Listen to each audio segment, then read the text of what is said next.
fall as I die through the kaleidoscope in my mind. No rope up to climb. Gotta remind myself that I'm fine. Mama, I don't really wanna. AEW All In 2026 is this weekend.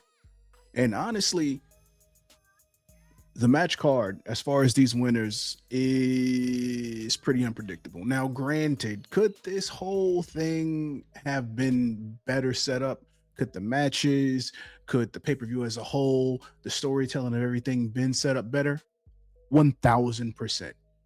But one thing that we can absolutely bank on when it comes to AEW, the matches are going to be top notch. So at the very least, we can bank on some good in-ring action. Now, for most of these matches, we may not get that good storytelling, but I guarantee on some, especially when it comes to the main event and when it comes to the Casino Gauntlet match, pretty sure MJF and Andrade are going to give us something to nibble on. But to get down this card, which I'm surprised, well, halfway surprised, because the Casino Trios Royal Roulette, that's a mouthful, is actually the pre-show match. Now, I have a little bit of contention on this because if we're going to be getting New Day, or potentially known as Daybreak, both Austin Creed and Kofi, I honestly wouldn't want them debuting on the pre-show. And I believe, and you guys can correct me if I'm wrong, but I believe that Tony Khan said, or had an announcement, that there was going to be a debut during the pre-show. With this being what it is, it's hard not to say, especially if you're going to announce that and trying to get everybody anticipating what is to come for the pre-show. It's hard to say that this isn't it, because right now we have Hangman and Brodito coming in as the champions. We have the Bang Bang Gang. That's going to consist of, for this match, Jay White, Austin, and Colton Gunn. The Conglomeration, which is going to consist of Orange Cassidy, Kyle O'Reilly, and Roderick Strong. The Death Riders, it's going to be Claudio, Pac, and Willer Yuta. The Demand, Ricochet, Bishop Khan, Toa Leona. The Dogs, Xavier Finley, Clark Connors, and Gabe Kidd. And then a wild card entrant, which, of course, 10 times out of 10 will be Swerve. Now, my money personally would be on him having Kofi and Austin Creed as his partners within this. Could it be different? Yeah, anything can happen, but who else are you going to put in that? Especially if Tony Khan, if that rumor is correct and that he did say that there's going to be a major debut during the pre-show, what else would you do for that? And especially if you've already set up the fact that Swerve wants the trios titles and he hasn't announced who his partners are going to be. So I don't know. But moving on. Next up, we got Kyle Fletcher, Konosuke Takeshita, and Kazuchika Okada contending for the AEW International Championship. Now, it's hard to go against Kyle Fletcher on this one, to be perfectly honest. Now, would it make sense for Takeshita to take his title back? Yeah, but you just put that title on Kyle Fletcher. Like, honestly, this title has been hot potato between these three. And I'm not mad at it, because all three of these guys, no matter how you set them up, they're going to give good matches. And this is just another one that we're going to get. So I'm here. Honestly, I'm just here for the match. Like, I really don't care who wins. I'm here for the match itself. Kevin Knight and Darby Allin in what is now a Falls Count Anywhere match. I don't see Kevin Knight losing. I think right now his stock's on the rise when it comes to him being in the Don Callis family, and whether Kyle Fletcher wins or loses his match, I think it's going to add to the storyline between the members of the Don Callis family and who's better than who's more relevant than who. Continue this.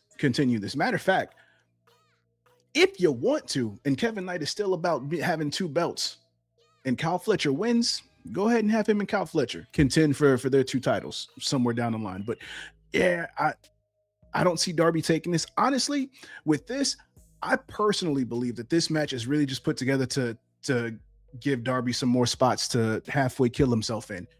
I wouldn't want that because he's done enough, but I mean, hell, if you're already doing this for All In, why the fuck not? But then we have Divine Dominion, Megan Bayne and Lena Cross versus the Brawling Birds, Alex Windsor and Jamie Hayter.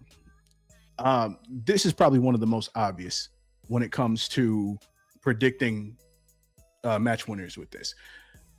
Divine Dominion has been completely dominant since they've won those tag titles. I don't think they've lost a regular tag match. So this absolutely adds to the potential of the Brawling Birds taking the W on this one, and it makes sense. I mean, they've honestly, when it comes to Alex Windsor and Jamie Hayter, they've been on the back foot when it comes to all these women's matches, and this is the perfect time to give them a big W and to see what they can do with those titles.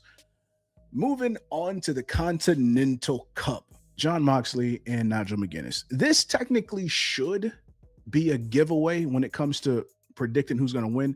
It makes sense for Nigel McGuinness to take the dub, but could they keep Jon Moxley strong? Yeah, this is a 50-50. This is a 50-50. Would it be a good feeling to give Nigel McGuinness the win? Yeah. Does it make sense for Moxley to lose? That's the question. Does it make sense for him to lose? I don't know. If I had to be a betting man and honestly just put my money on somebody, it would probably be Nigel McGuinness, more so because you got to think about the hometown reception. You got to think about Mox's reign as the Continental Champion. Yeah, I mean, and it would be a nice little feel good thing. Plus, we really don't know what side of the fence the Death Riders align on. I mean, because we still don't know if they're face or heel. So would it even matter if he won? Give it to Nigel, because Mox can always take it back if that's the case. Moving on to the men's Casino Gauntlet match. Honestly, this is really just for Andrade and MJF. If somebody came out of this and was announced the winner and they were not MJF or Andrade, I would be surprised. I would put my money on MJF. I would. But after thinking about it, it's kind of the same thing when we talk about Kevin Knight and his situation. Andrade's stock is on the rise right now, and I think he deserves it more. I think MJF already has a reason to go after the title, because if they're keeping that, if he's keeping that bullet in the chamber of him being fucked over during the match with Kenny and the reason that he lost his title, him losing this match won't hurt him because he's always going to have a foot in the door when it comes to the championship match. So go ahead and give it to Andrade and let the stuff play out with MJF and the world championship. And, if MJF happens to win that championship back, which at some point he will, have Andrade go ahead and cash in on MJF. Cage and Cope versus the Young Bucks. Now, I honestly thought that they were going to move this match to a potential ladder match, maybe a TLC-esque match with more than just two teams. I thought we were going to get FTR in this, and this is where I would have assumed that Creed and Kofi would have debuted. I don't know, whether it be inside the match or after the match was completed. But no, this is going to be a straight up tag match. I can't call this one because what do you do? What is the real story here? Do you continue on this with Cage and Cope and have them potentially go up against FTR again, or whatever other tag team is going to be vying for those championships? Or do you let Young Bucks take it and run the gauntlet and then let them have their dream match with Creed and Kofi if they do debut at All In? It's going to be a solid match. I mean, I think this is going to be more of a I want to say that Cage and Cope are going to at least try to bring it. I know they're not going to be as fast as the Bucks, but we might get a solid technical match, with these two. So, and do Bucks ever really give a bad match? Nah. Moving on to Willow and Mercedes. I was back and forth. I was really full on for Mercedes at the very beginning of all of this. And then it started to flip because it's like, what if they just pull the whole let Willow take this and then have them run it back at All Out and then have Mercedes take the belt off of Willow? But then we get the news that Willow is legitimately injured. I believe it's a hand injury. So does that play a factor into this? Because I think it really depends on how severe that injury is. Because if it's not something that's going to keep her out for a good bit of time and she's still going to participate in this match, then it's like, why not just have her win and then have them run it at All Out, because it would add to the story and it would be a bit of a surprise, because I honestly believe 90% of people believe that Mercedes is taking this just based off of their match history, based off of how this is the one belt that she has not won in AEW, and the fact that she did win the Owen. So I don't know. This one I honestly can't call. I was so for sure that it was going to be Mercedes, but honestly, I don't know. I do not know, but we'll have to see what happens come Sunday. Now, the match that I am happy for. Now, granted, we have seen this match a number of times before, but I think because of, kind of the same thing with Nigel McGuinness, where the match is hailing from and the story that's going into it, they made it make sense. It was a rough start, along the way. But one thing that I am glad that they did, because Dynamite was whatever.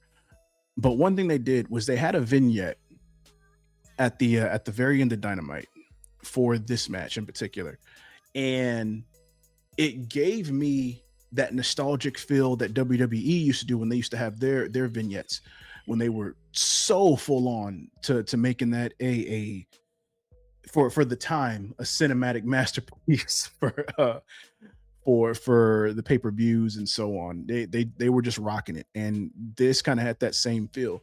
And I wish that they would do more for all of these matches and not just the marquee ones, because it's something about that adds to the spectacle of a pay-per-view, because it gives these matches a big fight feel versus hey, this is the next on the card, there we go out there and then be done with it. It at least keeps you somewhat invested. I mean, this is one of the few things growing up as a kid where it would coincide with the entrances. We would all be hyped up for the entrance music and the entrances, the pyro and all that.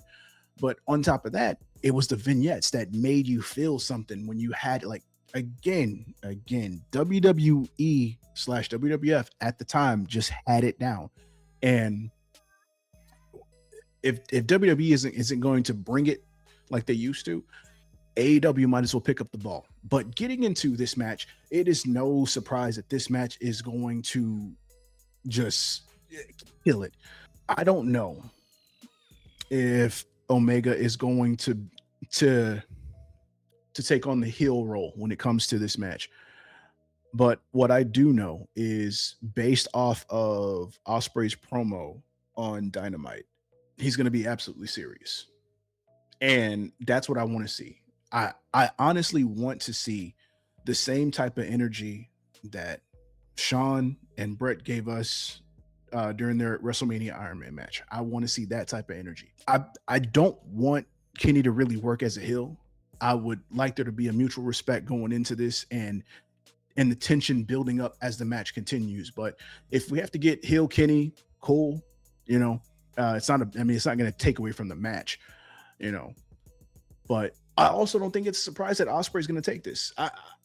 This is 100% Ospreay's match. I mean, there's no way that you do not give Ospreay the win. You let him win this championship, and then you have him move forward as the face of AEW. And it's going to feel so good on next week's Dynamite, having Ospreay open the show into what would be perceived as a new era in AEW. And I think it just makes sense. It just makes sense. Kenny is going to give him one hell of a match. I don't know if we're going to get MJF playing a factor into this, or even if you get Don Callis playing in the factor into this because of how everything had been set up, or if Moxley, because I mean, there's an aspect of that too. But I don't think there should be any outside interference from anybody. I think this should be a straight up match. Have Ospreay win clean, because that's been the thing that this match has revolved around as of late. So go ahead, have him go at it, have him go over clean, have him beat Kenny, maybe have them shake hands at the end, and let Ospreay usher in this new era of AEW.